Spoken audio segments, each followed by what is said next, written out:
Jambo habari gani? In case you're wondering what that means hello, how are you in Swahili. Today, I'm going to take a few moments to read one of my favorite books to you. It is called Mufarao's Beautiful Daughters. It is by John Steptoe.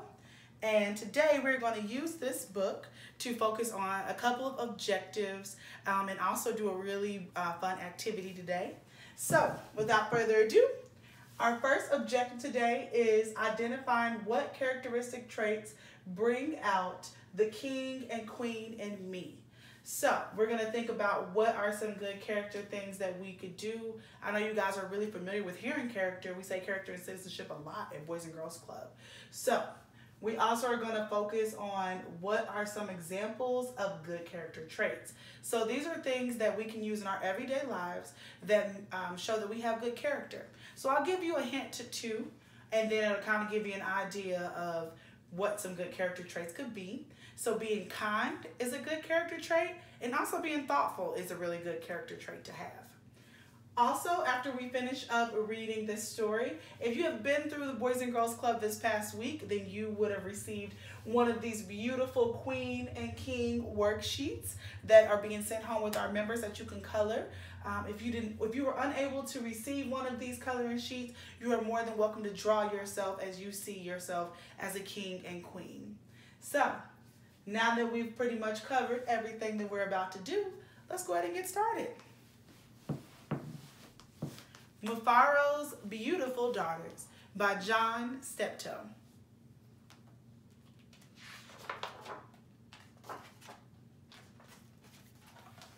A long time ago, in a certain place in Africa, a small village lay across a river and half a day's journey from a city where a great king lived. A man named Mufarao lived in this village with his two daughters, who were called Manyara and Nyasha. Everyone agreed that Manyara and Nyasha were very beautiful.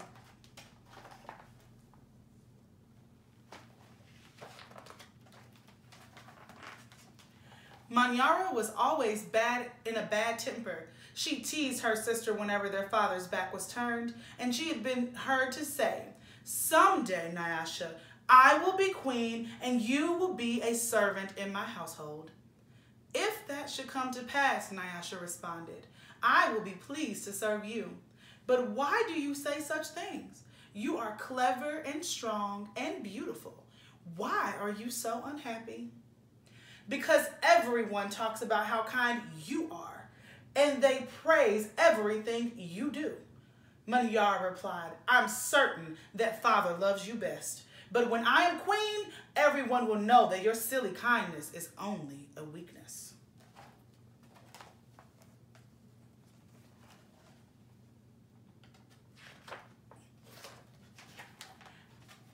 Nyasha was sad that Manyara felt this way. But she ignored her sister's words and went about her chores. Nyasha kept a small plot of land on which she grew millet, sunflowers, yams, and vegetables. She always sang as she worked, and some said it was her singing that made her crops grow more bountiful than anyone else's.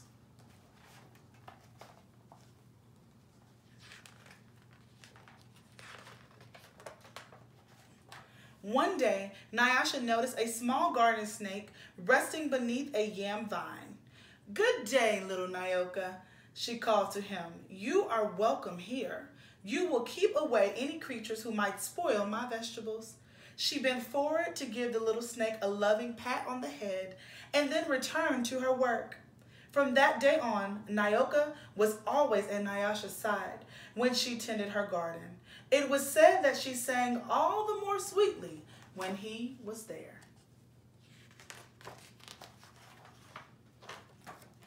Mufarao knew nothing of how Manyara treated Nyasha. Nyasha was too considerate of her father's feelings to complain, and Manyara was always careful to behave herself when Mufarao was around. Early one morning, a messenger from the city arrived. The great king wanted a wife. The most worthy and beautiful daughters in the land are invited to appear before the king, and he will choose one to become queen. The messenger proclaimed. Mufarao called Manyara and Nyasha to him. It would be a great honor to have one of you chosen, he said. Prepare yourselves to journey to the city. I will call together all of our friends to make a wedding party, but we will leave tomorrow as the sun rises. But my father, Manyara said sweetly, it would be painful for either of us to leave you, even to be the wife of a king. I know Nyasha would grieve to death if she parted from you. I am strong. Send me to the city, and let poor Nyasha be happy here with you. Mufarao beamed with pride. The king has asked for the most worthy and the most beautiful.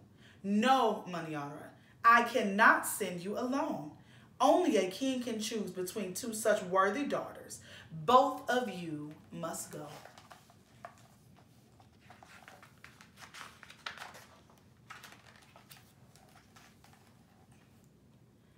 That night, when everyone was asleep, Manyara stole quietly out of the village. She had never been in the forest at night before, and she was frightened. But her greed to be the first to appear before the king drove her on. In her hurry, she almost stumbled over a small boy who suddenly appeared, standing in the path. Please, said the boy, I am hungry.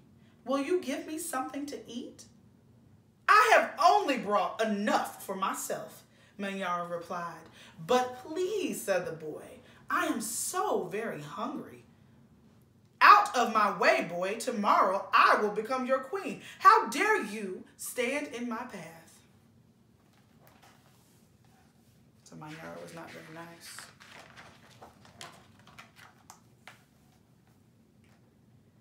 After traveling for what seemed to be a great distance, Manyara came to a small clearing.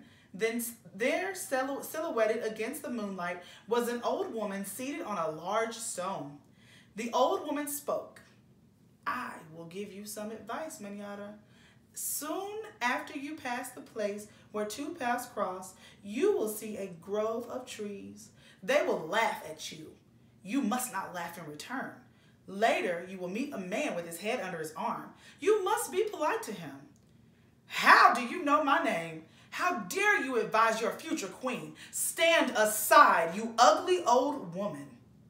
Manyara scolded and then rushed on her way without looking back.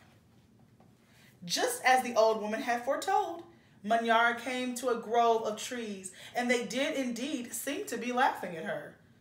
I must be calm, Manyara thought. I will not be frightened. She looked up at the trees and laughed out loud. Ha! I laugh at you, she shouted, and she hurried on. It was not yet dawn when Manyara heard the sound of rushing water. The river must be ahead, she thought. The great city is just on the other side. But there on the rise, she saw a man with his head tucked under his arm. Manyara ran past him, and without speaking, a queen acknowledges only those who please her. She said to herself, I will be queen. I will be queen, she chanted as she hurried toward the city.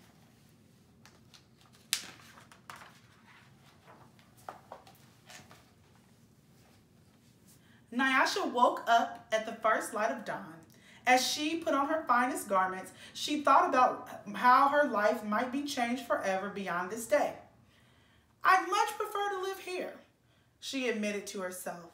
I'd hate to leave this village and never see my father or sing to little Nyoka again. Her thoughts were interrupted by loud shouts and commotion from the wedding party as they assembled outside. Manyara was missing. Everyone bustled about, searching and calling for her. When they found her footprints on the path that led to the city, they decided to go on as planned. As the wedding party moved through the forest, brightly plumed birds darted about in the cool green shadows beneath the trees. Though anxious about her sister, Nyasha was soon filled with excitement about what there was to see. They were deep in the forest when she saw the small boy standing on the side of the path. You must be hungry, she said, and handed him a yam she had brought for her lunch. The boy smiled and disappeared quietly as he came. Later, as they were approaching the place where the two paths crossed, The old woman appeared and silently pointed the way to the city. Nyasha thanked her and gave her a small pouch filled with sunflower seeds. The sun was high in the sky when the party came to the grove of towering trees. Their uppermost branches seemed to bow down to Nyasha as she passed beneath them. At last, someone announced that they were near their destination.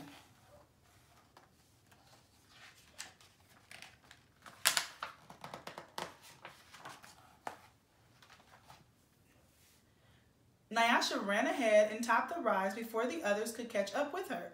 She stood transfixed at her first sight of the city.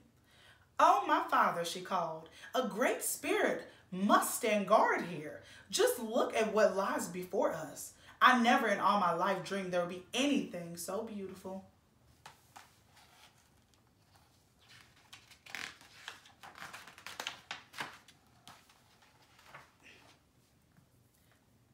Arm in arm, Nyasha and her father descended the hill, crossed the river, and approached the city gate. Just as they entered the great doors, the air was rent by piercing cries, and Manyara ran wildly out of the chamber at the center of the enclosure. When she saw Nyasha, she fell upon her sobbing. "Don't go to the king, my sister. Oh, please, father, do not let her go," she cried hysterically. "There's a great monster there, a snake with 5 heads. He said that he knew all of my faults and that I displeased him. He would have swallowed me alive if I had not run. Oh, my sister, please do not go inside that place." It frightened Nyasha to see her sister be so upset. But leaving her father to comfort Manyara, she bravely made her way to the chamber and opened the door.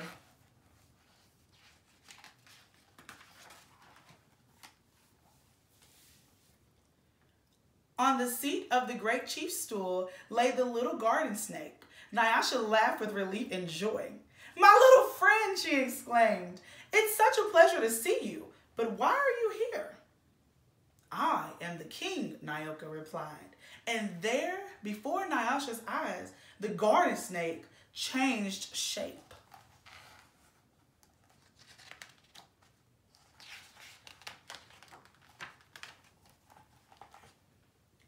"I am the king.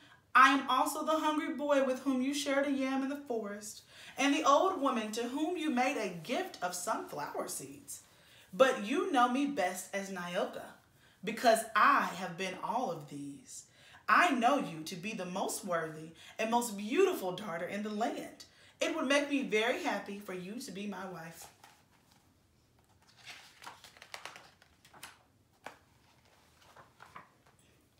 And so it was that, a long time ago, Nyasha agreed to be married. The king's mother and sisters took Nyasha to their house, and the wedding preparations began. The best weavers in the land laid out their finest cloth for her wedding garments. Villagers from all around were invited to the celebration, and a great feast was held. Nyasha prepared the bread for the wedding feast from millet that had been brought from her village. Mufarao proclaimed to all who would hear him that he was the happiest father in the land, for he was blessed with 2 beautiful and worthy daughters, Nyasha the queen and Manyara, a servant in the queen's household. The end. So one of the reasons why I love this book is it definitely shows us why it is important to be kind to all the people that we meet along our way. You never know who someone is. You never know how special someone is. So make sure that you're sharing kindness wherever you go, showing your joy and showing your smile wherever you go, and also letting them know that you truly are a king and a queen. Thank you for joining me.